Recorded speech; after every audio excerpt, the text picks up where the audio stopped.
mu Rwanda leta yafashe ingamba nshya zo guhana abanyamakuru bakorera kuri murandasi n'abantu bitabira ibiganiro byabo, ivuga ko bibiba amacakubiri muri rubanda. Iyo babonye uri gukora inkuru zifatika bagushyira muri ako gatebo, ni ikintu nyine kimenyerewe mu bihugu byose bishinjwa gukoresha igitugu. Uyu ni Theoneste Nsengimana, umunyamakuru w'ikinyamakuru Umubavu. Ntabwo ugomba kwitirirwa kuniga itangazamakuru kuko ntabwo itangazamakuru riba rinzwe, ahubwo wowe utangaza amakuru atarimo amagambo akuru.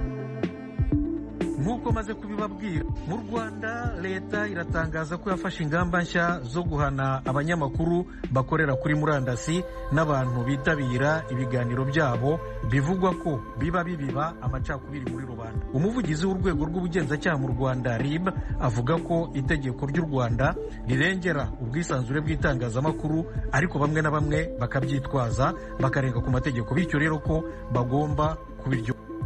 Ikibazo cy'abanyamakuru ndetse n'abatari bo bakoresha imbuga nkoranyambaga kimaze iminsi kivugwa mu Rwanda. Bamwe bakavuga ko hari abanyamakuru bamwe bakoresha izi mbuga bashakisha ababakurikira gusa ngo bibonere amafaranga batitaye ku bunyamwuga.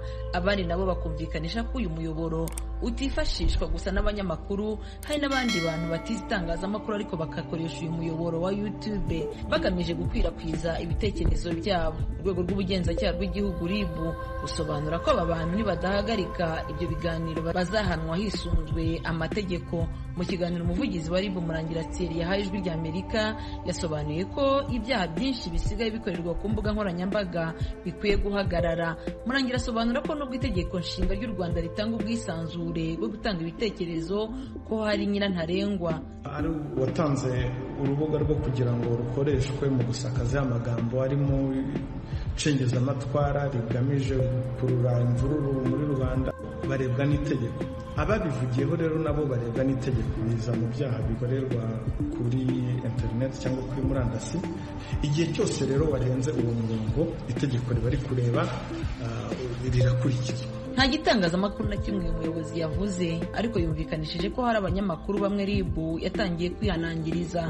Abanyamakuru bavuganye n'Ijwi ry'Amerika bagaragaje ko kugeza ubu RIB itarabahamagaza, ahubwo bavuga ko baherutse guhamagazwa na Komisiyo y'Igihugu y'Ubumwe n'Ubwiyunge.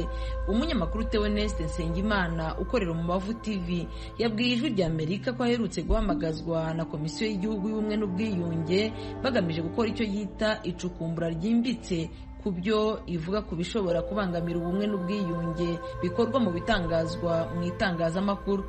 Nsengimana ukorera Umubavu TV agaragaza ko ibyo RIB ishaka gukora biri mu mugambi wo kuniga itangazamakuru. Ikifata nko kubangamira ubwisanzure bw'itangazamakuru zifatika bagushyira muri ako gatebo, ni ikintu nyine kimenyerewe mu bihugu byose bishinjwa gukoresha igitugu. Yewe ntabwo RIB irampamagara, ariko Komisiyo y'Ubumwe n'Ubwiyunge yarampamagaye imbaza ibintu nk'ibyo ngibyo, kandi inzego z'igihugu zirakorana. Ushobora no gusanga wenda barabitumwe na RIB, nta gihamya kibigaragaza, ariko ishobora kubigaragaza ko aribo babibatumye, nuko bashobora kubyitirira ko batuganirije kandi atari bo twitabye. Hari abandi banyamakuru bagaragaje ko ibyo RIB ivuga ko igiye gukurikirana bikwiye kubazwa urwego rw'itangazamakuru rw'igenzura. Bwana Joseph Dusengiyumuremyi akorera umuryango.com.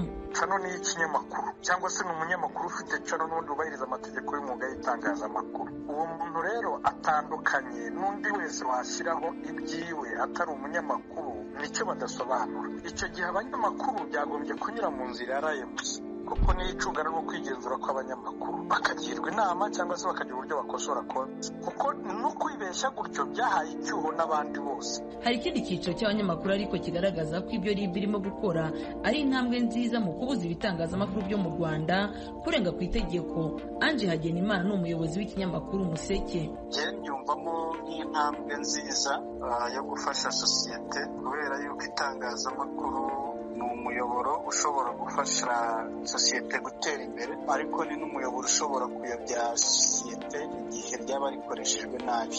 Hari abanyamakuru bamwe bavuga ko guhana abanyamakuru bivuga ko bandika kuri murandasi inkuru zikurura amacakubiri, ko biri mu murongo wo kuniga itangazamakuru. Umuvugizi wa RIB Murangira Thierry agasobanura ko ibyo RIB irimo gukora bidahuye n'abayitirira kuri mu rwego rwo kuniga itangazamakuru. Ntabwo bigomba kwitirirwa kuniga itangazamakuru kuko ntabwo itangazamakuru riba rinizwe, ahubwo wowe utangaza amakuru atarimo amagambo akurura inzangano. Umuntu wumva iki byatangiye ubu ngubu, niba uhamagajwe ukabazwa, iperereza ritangiye kubikorwaho, ubu ngubu wagombye guhindura editorial line yawe, ntibe editorial line cyangwa umurongo ngenderwaho ari umurongo wo kurwanya n'amategeko cyangwa ubangamira amategeko.